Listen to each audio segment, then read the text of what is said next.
வணக்கம் நண்பர்களே. இப்போ நம்ம பிஎஃப்ல கேஒய்சி எப்படி ஆட் பண்ணுறதுன்னு பார்க்க போகிறோம். அதுக்கு கூகுள் குரோம் ஓப்பன் பண்ணிட்டு அதில் இபிஎஃப் ஃபோன் சர்ச் பண்ணுங்க.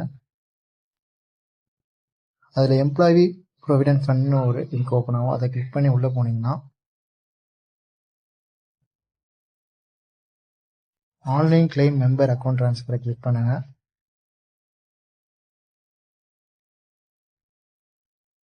அலர்ட்டை ஸ்கிப் பண்ணிடுங்க. இப்போ உங்களோட யூஏஎன் நம்பரை என்ட்ரு பண்ணிங்க.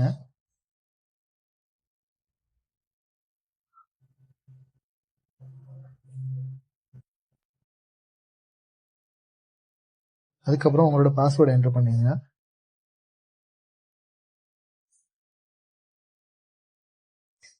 பாஸ்வேர்டை என்ட்ரு பண்ணிட்டு சைன்இன் கொடுத்துங்க.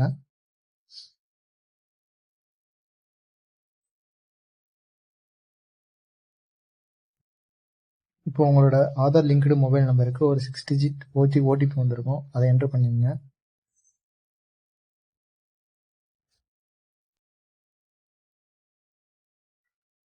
என்ட்ரு பண்ணி சப்மிட் கொடுத்துருங்க.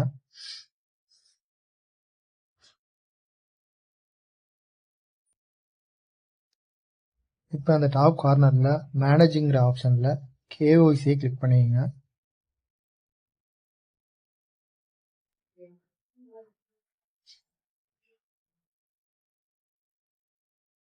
இப்போ உங்களோட பேங்க் அக்கௌண்ட் ஆட் பண்ணுறதுக்கு பேங்கை கிளிக் பண்ணிட்டு அதில் உங்களோட பேங்க் அக்கௌண்ட்டை என்ட்ரு பண்ணிங்க. உங்களோட பேங்க் அக்கௌண்ட்டை 2 தடவை என்ட்ரு பண்ணுற மாதிரி இருக்கும்.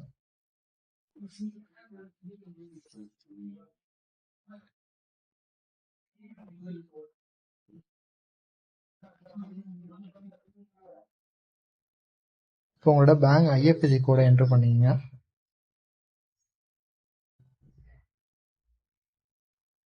ஐஎஃப்எஸ்சி கோடை என்ட்ரு பண்ணிட்டு வெரிஃபை கொடுத்துருங்க. நான் ஆல்ரெடி ஆட் பண்ணிட்டேன், அதனால எனக்கு இப்படி வருது. ஐஎஃப்எஸ்சி வெரிஃபை பண்ணோன்னா கீழே சேவ் பண்ணிங்க. சேவ் ஆப்ஷன் கொடுத்து இப்போ உங்களோட பேங்க் அக்கௌண்ட் சேவ் ஆகிடுச்சு. அதே தான் பேனுக்கும். பேனோட 10 டிஜிட் நம்பரை என்ட்ரு பண்ணி சேவ் கொடுத்தீங்கன்னா பேன் நம்பர் சேவ் ஆகிடும். இதே போன்ற தகவல்களை தமிழில் தெரிஞ்சுக்க அறிவுடெக் யூடியூப் சேனலை சப்ஸ்கிரைப் பண்ணுங்கள். தேங்க்யூ.